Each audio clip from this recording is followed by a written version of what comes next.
Have you ever panicked not because you were wrong, but because someone was disappointed in you? Or have you ever wondered why their disappointment seems so much bigger than your needs? Well, you're in the right place, because today we are answering the question, why you panic, why you panic when someone is disappointed in you. Ooh, forgot the E. This is super common, disappointed in you. So all my people pleasers out there, you know exactly what I'm talking about. I know you immediately feel seen, right? Especially with that question, have you ever wondered why someone else's disappointment feels so much bigger than your needs? Yeah, that's a people pleaser thing. And we're going to talk about why that happens. So why you panic when someone is disappointed in you? Like I said, very, very common feeling. So let's go ahead. I'm not going to be too lengthy. Get into the why. Why does this happen? Okay. Your worth became tied to performance. At some point in your life, you realized that your usefulness came from your ability to please people. That if you were disappointing the people around you, it meant that you were not useful. You know, that pretty much that was your job. To please people became your identity. So it went beyond just, you doing something to disappoint somebody. If you were disappointing someone, you took that as an identity that you were a disappointment. And we're going to talk more about why your worth may have become tied to performance. All these things track back to your story of origin, right? Like you're a superhero. Everything tracks back to your story of origin, who you grew up around, what you experienced in that environment. And commonly people pleasing comes from your needs not being received favorably. That, that when you express the need, and actually, I did a video. Oh, I don't even remember the title of it. That's terrible. But we did a video on how, a lot of your childhood things, when they were not received favorably in the environment that you grew up in, that you learned to hide them. Oh, it's a video on not being able to express your needs, pretty much. Yes. So check that one out. That'll give you more information about that origin story, because a lot of people who experience that do end up becoming people pleasers. So your worth became tied to performance. That's one.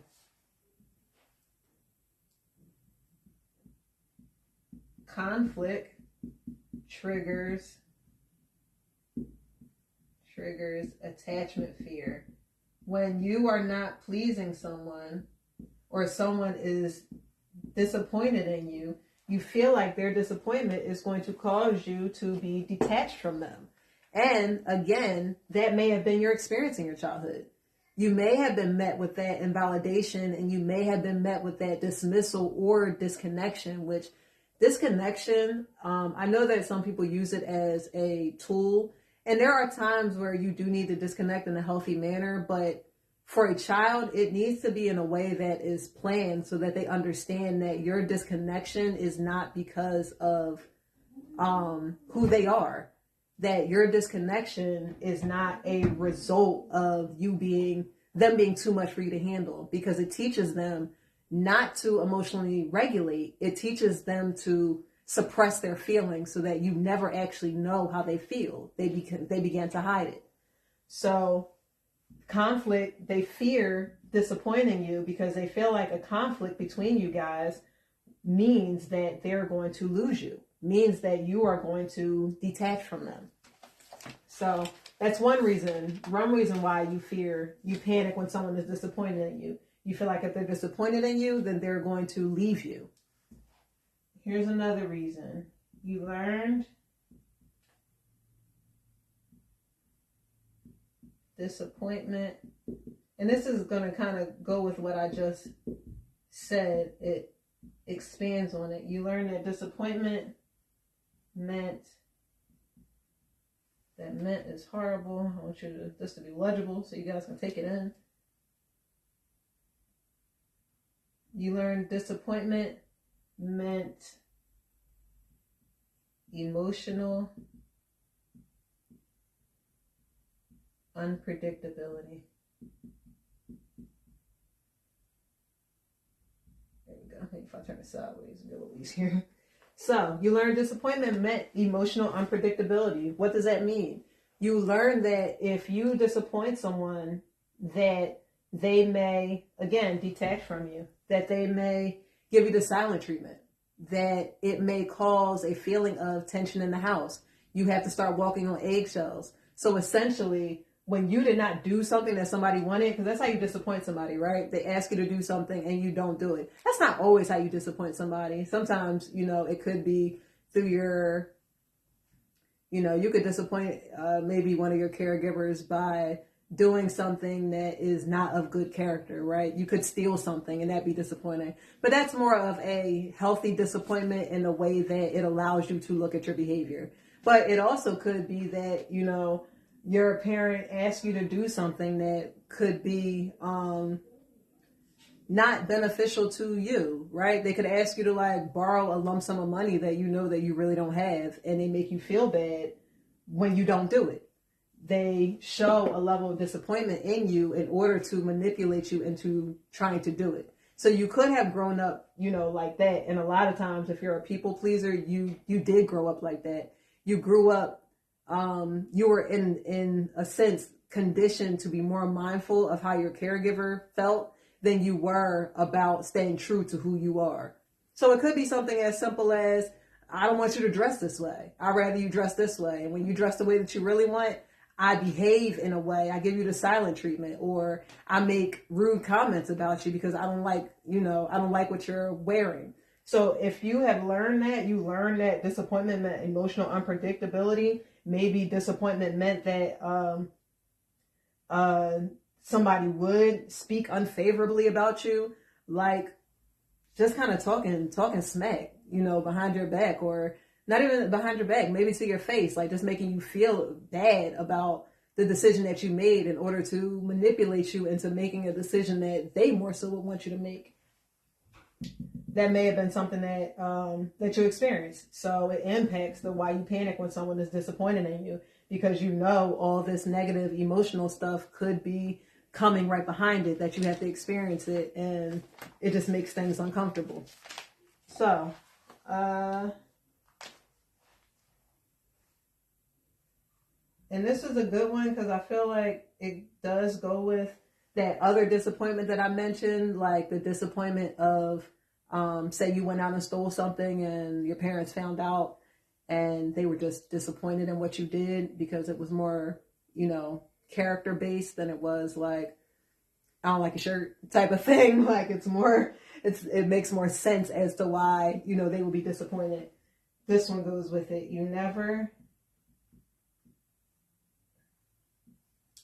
I got a squat for this one. You never learned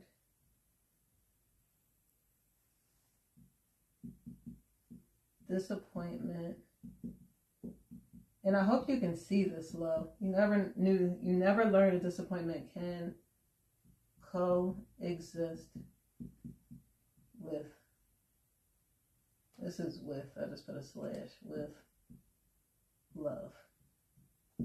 So, you never learned disappointment can coexist with love. And parents, this is a responsibility that we have, in all honesty. We have a responsibility to teach our children that disappointment can coexist with love. How do we do this? For an example, the stealing example, if your kid goes out and steals something and you know that you taught them that stealing is wrong, but they do it anyway, the way for them to know that disappointment can coexist with love is not demonizing them for it. You correct the behavior, yes, but you don't throw the whole kid away, right?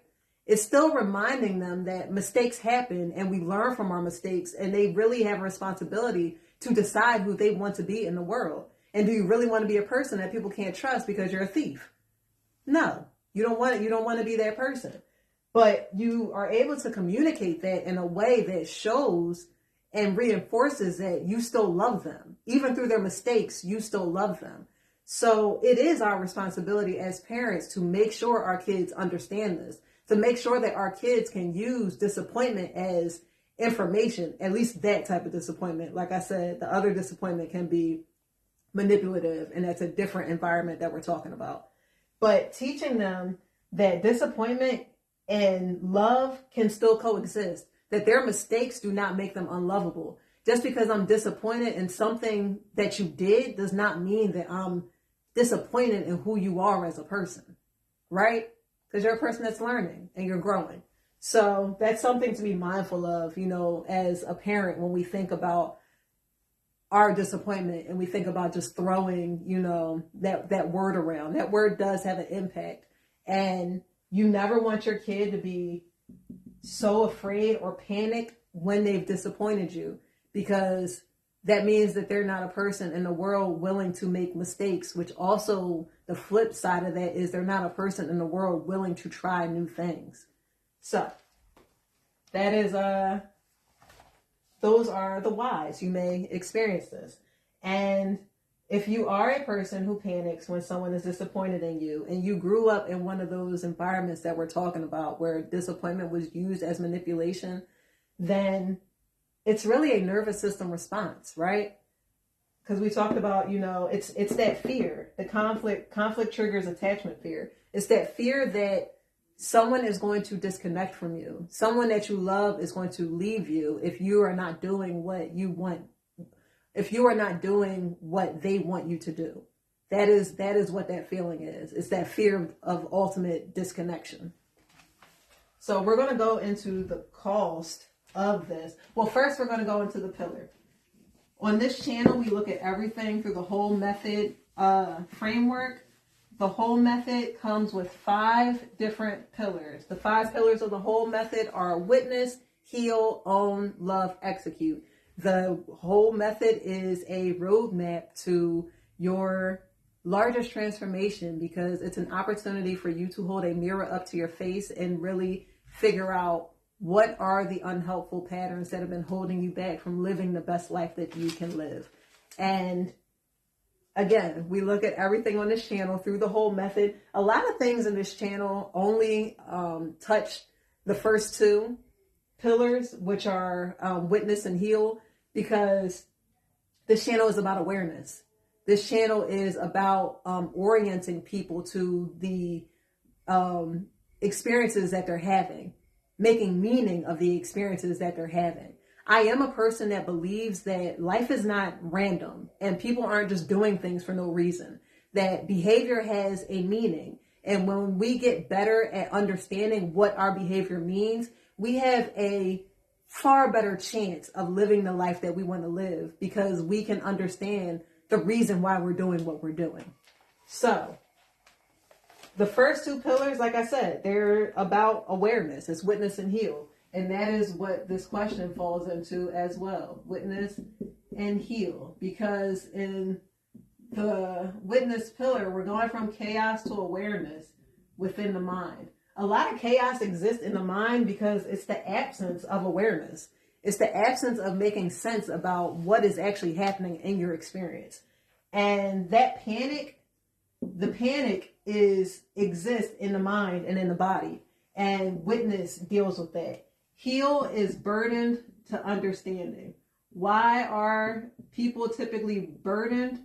They're usually burdened because of what they've learned and experienced in their childhood that was not helpful to their lives. They're burdened because they're still in a survival mode from adapting to an environment that was not conducive to their healthy growth. So, and again, like I said, when your caregivers use disappointment as a manipulation tactic for you to do what they want you to do, then you become panicked because you fear that their disappointment is going to cause a disconnection between the 2 of you. So, or the 3 of you, however many caregivers, you want to throw into that category. All right, so yes, we are now going to get into the cost. We talk about cost in every one of these videos because when people understand what it's costing them, what their behavior is costing them, they're more likely to change it. I can't tell you exactly what to do. And even if I did tell you exactly what to do, you probably wouldn't do it. And that's not because there's anything wrong with you, but that's just how we are as people. When we come, our best solutions as people come from us. So the only thing I can do is tell you what I'm seeing, not about you, because I don't know you. But the best thing I can tell you is what I see about people who struggle with this, why you panic when someone is disappointed in you. The best thing I can do is tell you what I see. And I'm hoping that from what I tell you, you grow in awareness and then you can come up with solutions to it. So, what is the cost? The cost, one of the costs is you abandon your boundaries to repair. And the greatest cost of these things exists in your adulthood because you're an adult for a lot longer than you're a child. And a lot of people are living their adulthood just like they were kids. And what I mean by that is they have not updated their software. They have not updated their nervous system. They have not updated the patterns that they function off of. They haven't looked into it enough to decide if this is still helpful to me. Everything that you do because once upon a time it was helpful. And for real, that makes you really smart. And it makes you really adaptable because you were able to survive in an unfavorable environment. But now that you're out of that situation, you have to ask yourself, does this still serve me? Does this pattern still serve the person that I want to be now? And if you aren't out of that environment, you have to take some responsibility for the reason you're not. Why are you unable to leave that environment? Or why did you recreate that environment in your adulthood? You have to understand the patterns of behavior that are causing you to continue to make these decisions. So, sorry, I never even finished the whole sentence of the cause. You abandon your boundaries to repair others. Again, trying to make this legible so you guys can actually take it in. Others' feelings. You abandon your boundaries to repair others' feelings, even when you're not wrong. That's it, and I think that's the worst part, right? Because it's also when you abandon your boundaries to repair other people's feelings, you're also abandoning truth. It doesn't matter. It doesn't become about whether something is fact or fiction, right? It just becomes the fact of, well, this person is disappointed, so I must be wrong, right? Because they're showing a level of disappointment, I must have done something wrong. And that's not the truth. Even if they are showing disappointment, that doesn't mean that you have to abandon your own boundaries. And when you abandon your boundaries, you can't protect yourself. That's why boundaries exist. Boundaries exist for the sake of protecting your own peace of mind. So if you have difficulties in putting up boundaries, then you have difficulties in ultimately protecting yourself from other people. And that's a hard way to live. If you're a person who has difficulties in putting up boundaries to protect yourself, you already know the cost of that because you've already experienced it.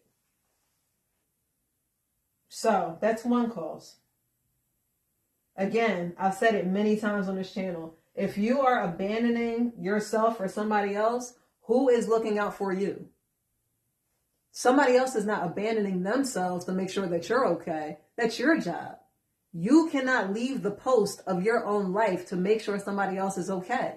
You have to have a boundary. It's nothing wrong with helping people, but when they bleed into your boundaries to the point where what you want to do is no longer centralized, or what you want to do or what they want from you is now harming you, and you're allowing it to harm you because you fear disappointing them, you're abandoning yourself. You're leaving your post. You're leaving the position of protection for yourself. And that doesn't end well. That has a very high cost. Another cause, you over explain, you over apologize, even if you have nothing to apologize for, and you overgive.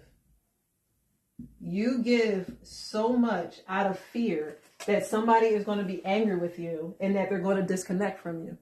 Really, at the root of this fear is a fear of being alone. At the root of this fear is that if you are not pleasing people, if you are not making sure that nobody is disappointed in you, then ultimately you're going to be by yourself. And that's not true. That is something that you learned in your childhood because you assume that everybody who surrounded you in your childhood is just like everybody else in the world or everybody else in the city that you're in. I'm trying to make it more enclosed. I want to stop saying the world, but because it's too generalized. But people come up in all sorts of character. Some of those people are like the people you grew up with. Some of those people will manipulate you into abandoning your own needs by showing that they're disappointed in you, right?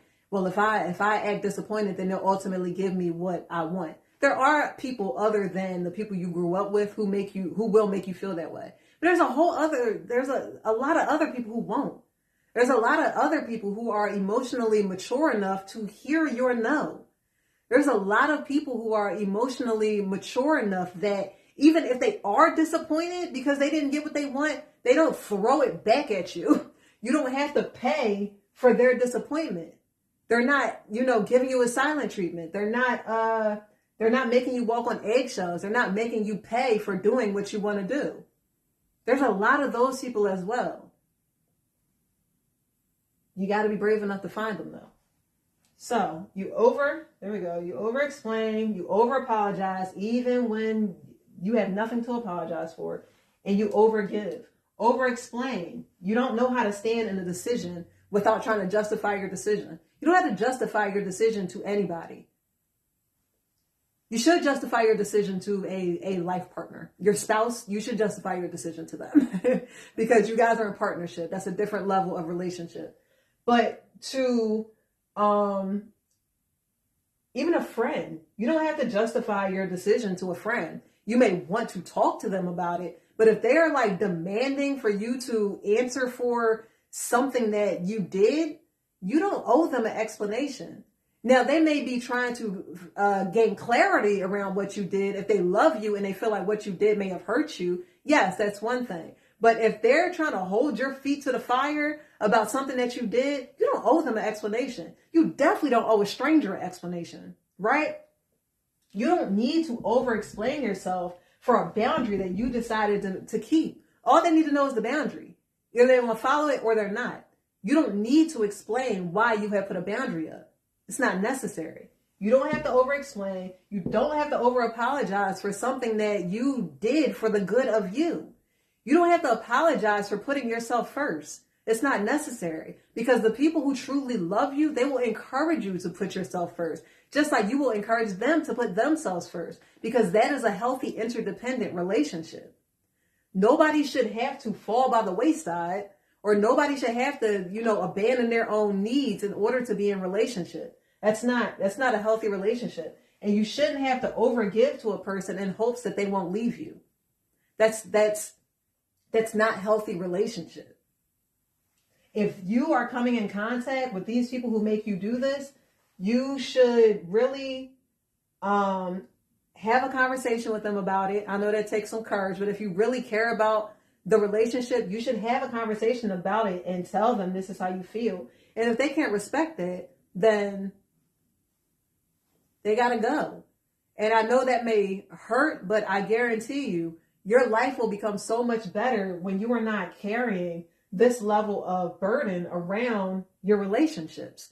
It's just not necessary. So, another cause And this is pretty much, like I just said, the burden of relationship. You live in constant emotional tension. You're always wondering if someone is mad at you. You're always wondering if you said the wrong thing. You're always wondering if maybe you said too much, right? Maybe I should have said it another way. Like you're constantly questioning yourself. And questioning yourself does not feel good, because when you question yourself, it's because you don't trust yourself. And it is really hard to make good decisions for your life when you do not trust yourself, because you're always in question of whether it was a good decision or not. You have to learn how to assess what you want and what you need and stand on it, despite what the consequence is of it, because there will be consequence. If you are dealing with these people in your life who they are using disappointment to manipulate you, they are not going to be happy when you grow the courage to make a decision and stand on it despite the way they feel about it. So it is going to come with consequence. It may come with loss of relationship, but what you're losing, you need to lose. You don't lose things that are good for you when you are standing in your truth. When you are being honest, when you are being, you're moving with integrity, you're moving with a trustworthy, character. Whoever cannot get down with that, let them leave. You're not losing them. They're losing you, for real, because everybody should want to have somebody like that in their life. Everybody should want to have a person who believes in integrity and believes in honesty. So if those are the qualities that make you lose a person, let them go. You didn't lose them. They just did you a favor. So don't live in constant emotional tension because you fear being rid of somebody like this. Because like I said, not everybody is like this. There are a lot of people who will respect your boundaries and encourage you to have boundaries and remind you of your boundaries when they see somebody trying to cross them. So, the last cause, you confuse peace with self-erasure. And I hate this one because it's a real cost. And like this cost makes me sad. And the reason it makes me sad is because everybody is so important to this life. Everybody is so pivotal to be the strongest versions of themselves, to be the healthiest versions of themselves. There is nobody more important than anybody else. We are all in this together. That's one of the reasons why I do these videos, because I want to empower you to step into the life that you know you can have, to step into your joy, to step into your happiness, to step into the things, your dreams, the things that have been given to you for you to produce and for you to bring into the world. When I see that, it becomes so upsetting to me to see a person who is capable of so much erase themselves for the good, not even the good, for the comfort, for the unnecessary, undeserved comfort of another person. I hate to see people shrink to other people, because that other person that you're shrinking to should have never put you in that position. They should have never allowed you to lesser yourself for their comfort. That's not okay. People who love you want to see you be the most powerful, the most flourishing person that you can possibly be. So this cost is so honestly upsetting to me. Do not allow yourself to be erased for the comfort of another person. Don't do it. The world needs you. Do not allow another person to rob us of you. We need you. Sincerely, do not allow another person to rob us of you. Because that's what you're doing.